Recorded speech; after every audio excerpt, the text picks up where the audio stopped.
Olá, paz do Senhor Jesus, aqui missionária Jaira, dando continuidade ao nosso estudo bíblico da carta que Paulo escreveu para a igreja de Éfeso. Hoje nós vamos para o capítulo 3, a vocação dos gentios e apostolado de Paulo, que está do verso 1 ao verso 13. Então vamos lá. Primeiro verso: por esta razão, eu, Paulo, prisioneiro de Cristo Jesus, por amor de vocês, os gentios. Então, Paulo se coloca como prisioneiro de Cristo Jesus. Por que Paulo se coloca como prisioneiro? Paulo, antes de conhecer a Jesus, ele era prisioneiro das coisas do mundo. Ele era prisioneiro de uma lei equivocada. Ele era prisioneiro de alguém que não servia a Jesus. Mas quando ele conhece a Jesus, ele então se coloca, Ele se coloca como prisioneiro de Cristo, porque ele já não é mais do inimigo, ele já não é mais do reino das trevas, ele já não é mais de Satanás. Agora ele pertence a Jesus. E ele preferiu se colocar como prisioneiro de Jesus, como aquele que faz o que Jesus quer e o que Jesus manda. Por que ele se coloca como prisioneiro? Por amor aos gentios. Então, por amor aos gentios, ele se coloca como prisioneiro de Jesus. Se é que vocês ouviram falar a respeito da dispensação da graça de Deus, a mim confiada em favor de vocês. Então ele está falando, se vocês ouviram falar a respeito da dispensação da graça, o que foi derramado sobre mim, a graça de Deus que foi derramada sobre mim, confiada a favor de vocês. Então ele está falando, eu sou prisioneiro de Cristo, por amor de vocês, e foi derramado sobre mim a graça do Senhor, que foi confiada sobre a vida dele em favor daquele povo. Então, em favor daquele povo, o Senhor derrama sobre ele uma graça, uma porção de graça, para que ele pudesse, então, ali cuidar daquele povo, ajudar aquele povo, discipular aquele povo. Pois, segundo a revelação, me foi dada a conhecer o mistério, conforme escrevi há pouco, resumidamente. Então, ele está falando, segundo a revelação. Então, ele recebe uma revelação do Senhor, que foi dado a ele para conhecer o mistério, conforme ele escreveu há pouco. Então, o Senhor revelou a ele um mistério. Ao lerem o que eu escrevi, poderão entender a minha compreensão do mistério de Cristo, o qual em outra geração não foi dado a conhecer aos filhos do homem, como agora foi revelado aos seus santos apóstolos pelo Espírito. Então ele está falando, foi dada a mim uma porção de graça, foi revelado a mim um mistério, e agora eu me considero prisioneiro de Cristo por amor a vocês. Eu me considero prisioneiro de Cristo. Agora eu vivo para Cristo. Eu não vivo mais perseguindo os seguidores de Cristo. Eu não sou mais um perseguidor. Agora eu mudei de posição. Agora eu passei a ser perseguido. Por quê? Por amor. Por amor a Jesus, por amor ao Evangelho, por amor às almas. Então ele recebe do Senhor um mistério e ele vai então revelar esse mistério aqui no versículo 6. O mistério é que os gentios são coherdeiros, membros do mesmo corpo e coparticipantes da promessa em Cristo por meio do Evangelho. Então qual que é o mistério? O Evangelho ele era pregado aos judeus. Os apóstolos pregavam o Evangelho para os judeus. Jesus pregava o Evangelho para os judeus. Jesus pregava nas sinagogas, nas portas das sinagogas. Jesus subia ao monte e os judeus o seguiam para ouvir. Então ele pregava para os judeus. Os apóstolos, João, Pedro, no Pentecostes, ele prega para aqueles judeus que foram participar da festa de Pentecostes. Mas aqui, Paulo recebe o mistério. Os gentios, aqueles que não eram judeus, também poderiam ser o quê? Fazer parte do corpo de Cristo. Também poderiam ser participantes da promessa. Então, a promessa não era mais só para os judeus, a promessa era para todos, judeus e gentios, que se tornariam futuramente cristãos. Então, não vai existir mais gentios e judeus, vai existir agora os cristãos. E isto era um mistério, porque naquela época só se pregava para os judeus, porque Jesus era judeu. Aqueles homens os discípulos que seguiam a Jesus eram judeus. Então aqui Paulo recebe esse mistério. Não só mais os judeus, mas também, não só mais os judeus, mas também os gentios poderiam sim receber de Jesus, receber a salvação, receber a remissão dos pecados, serem chamados de filhos, podendo então participar da promessa de Jesus. E Paulo revela isso àquele povo, porque naquela igreja, com certeza, havia judeus e também gentios, né? Era uma cidade que não era uma cidade de judeus, era uma cidade para os gentios também. Havia gentios também naquela cidade, do qual foi constituído ministro, conforme o dom da graça de Deus, a mim concedida, segundo a força operante do seu poder. Então ele está falando, no qual foi constituído ministro. Eu fui constituído ministro para levar a palavra para os gentios, né? E o dom da graça de Deus foi concedido a ele, segundo a força do poder. O poder de Deus, através do poder de Deus, ele concede graça para Paulo, e Paulo então recebe essa missão de levar a palavra para os gentios.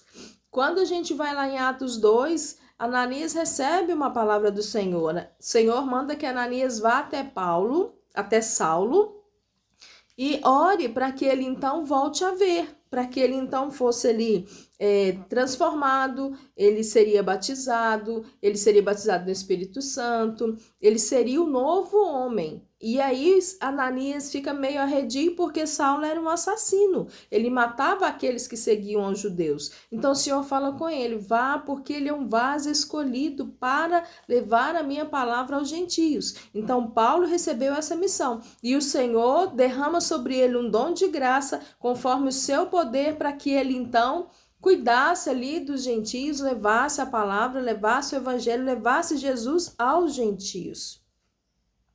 A mim, o menor de todos os santos, foi dada esta graça de pregar aos gentios o evangelho das insondáveis riquezas de Cristo.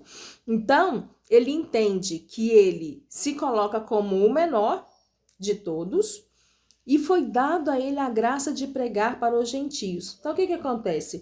Ele tinha ali uma forma de falar com os gentios, uma forma de expressar de forma que aquelas pessoas entendessem o que realmente Paulo estava falando. Porque Paulo era um judeu, mas ele também tinha cidadania romana. Então Paulo ele tinha um trato no falar diferente dos judeus. Paulo era um homem vivido, era um homem estudado, né?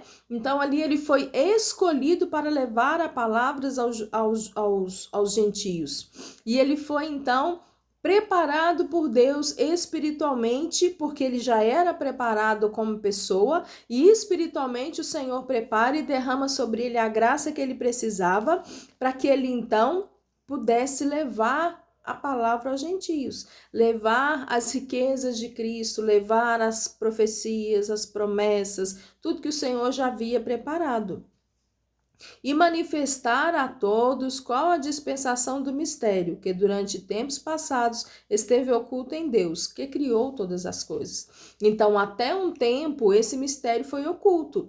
Até um tempo, Deus era só para os judeus, voltando lá em Moisés para os hebreus, e depois se tornam judeus, né? Então, Paulo ele recebe esta missão e ele entende qual é a missão dele e ele entende qual é a posição dele, que ele se coloca o menor de todos os santos. Mas Paulo foi o que mais escreveu cartas. O Novo Testamento, sem as cartas de Paulo, ia ser muito pequeno. As cartas de Paulo compõem mais da metade do Novo Testamento. Então ele se vê como o menor de todos e ele entende que ele veio para servir a todos. Ele coloca o servir antes do eu dele. Ele coloca o ministério antes do eu dele. E isso nós precisamos fazer, colocar tudo antes do nosso eu, porque o nosso eu Deus cuida. Deus cuida de nós e nós precisamos cuidar das coisas que Deus coloca na nossa mão. E aqui ele entende que antes não havia essa questão. Antes, Deus era para os judeus. Quem não era judeus não era filho de Deus. Quem não era judeu não era povo escolhido de Deus. O povo judeu era o povo de Deus. Então, havia essa separação e os reinos ao redor, eles entendiam, compreendiam e temiam o Deus dos judeus. Isto para que agora pela igreja, a multiforme sabedoria de Deus se torne conhecida dos principados e potestades nas regiões celestiais. Então agora, pela igreja, que agora não é mais judeus e gentios, mas sim a igreja, se torne conhecido a sabedoria de Deus, o amor de Deus, a misericórdia de Deus diante dos principados e potestades. Então, o principado e potestade, eles ficam sabendo que todos agora que reconhecerem a Jesus são de Deus, são filhos de Deus, são povo separado, povo escolhido de Deus. Não mais só os judeus. Segundo o eterno propósito que Deus estabeleceu em Cristo Jesus, nosso Senhor. Então, isso tudo aconteceu com um propósito que Deus tinha através da vinda de Cristo como homem, sendo crucificado, seu sangue derramado e pagando pelos pecados da humanidade inteira.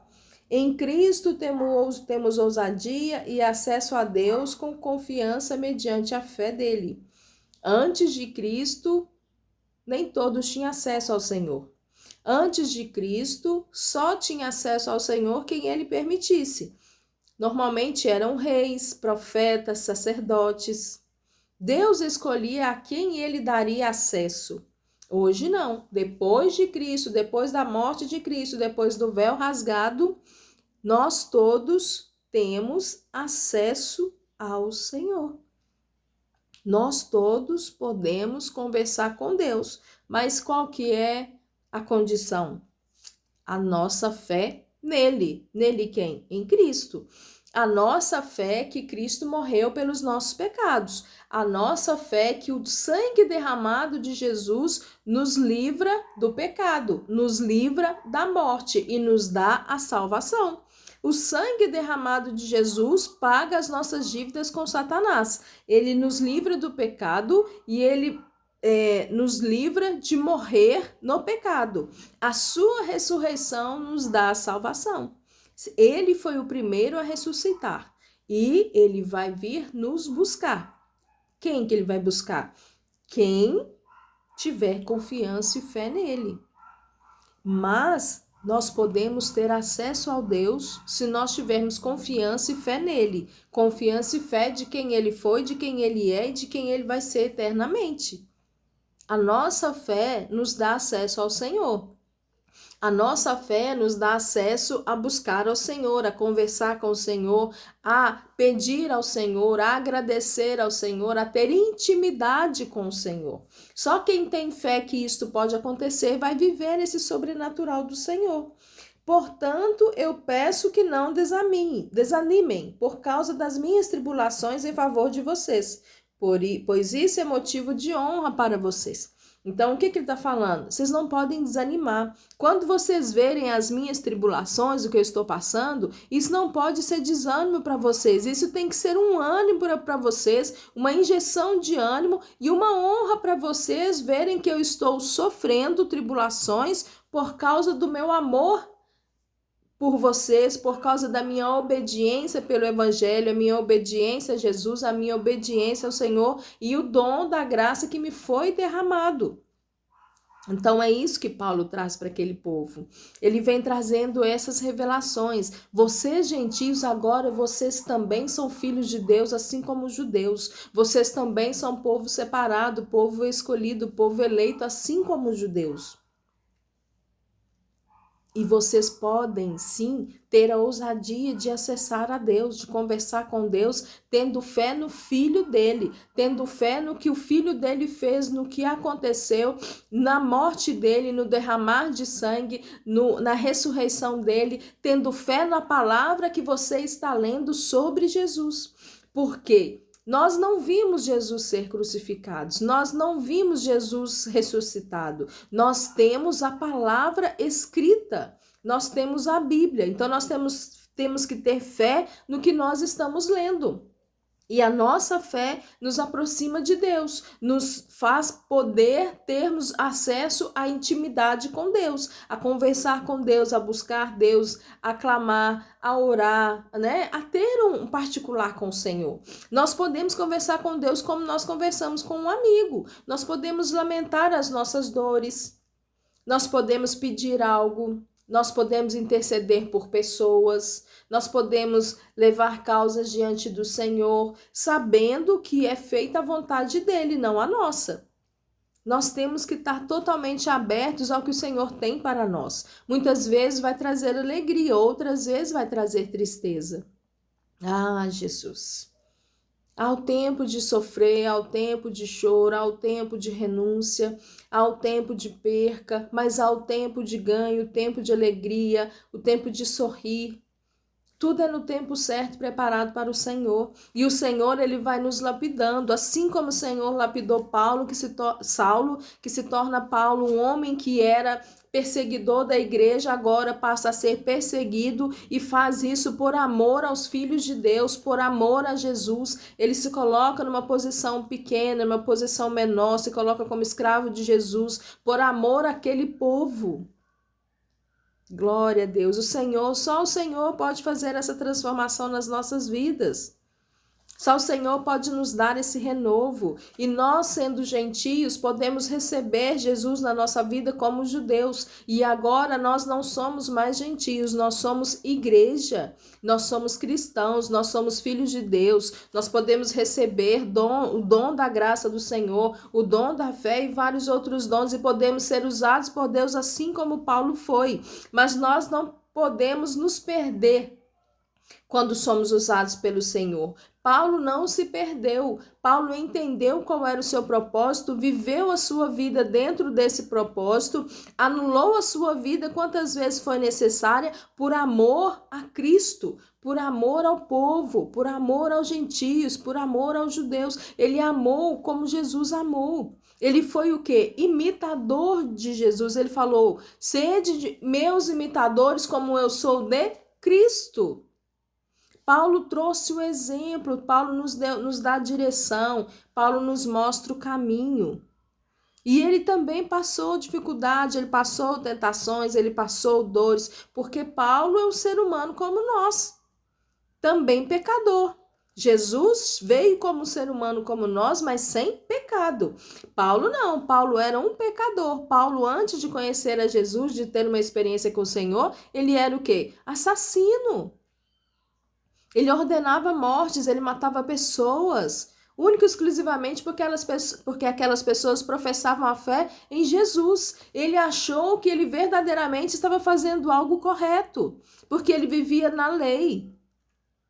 Ele não vivia em Cristo, ele vivia na lei. Então, dentro da posição que ele estava, na mente dele estava tudo certo. Ele era uma pessoa correta no que ele fazia, ele era uma pessoa que focava o que ele fazia, que tinha determinação e colocava todos os seus esforços naquilo. E o que Jesus fez? Tirou ele daquela posição, colocou ele em outra posição, mas ele manteve as suas características.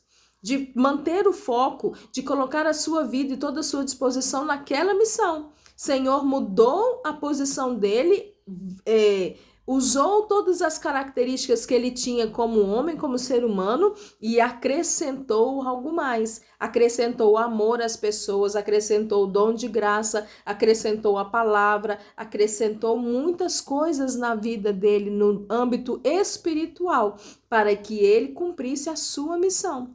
Glória a Deus. Que nós possamos assim ser como Paulo. Um dia nós fomos Saulo, mas conhecemos a Jesus e mudamos a direção, o curso da nossa vida. Usamos todas as nossas características, tudo que nós temos, todas as nossas habilidades para o quê? Amar os filhos de Deus, viver para os filhos de Deus, sendo escravos de Jesus, amando a Jesus, obedecendo a Jesus e vivendo debaixo da graça do Senhor.